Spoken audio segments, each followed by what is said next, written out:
কামড় দিয়ে এখন তুই আমাকে চাপতে আসতেছিস। হ্যাঁ, তুই আমার হাতে কামড় দিলি, এখন তুই আমাকে চাপতে আসতেছিস। নিজের লেজ কামড়া যা।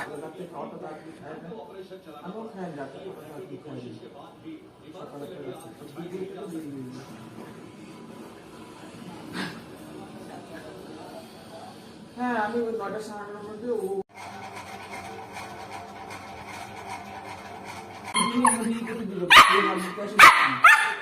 এইটা তো আর ঢুকে টিকবে না, কারণ এখন বাবা মা কেউ নাই, আমাদের ঘর আমরা যাই খুশি করতে পারি। এখানে তো ওরা আটকানোর কোনো কাজই নেই।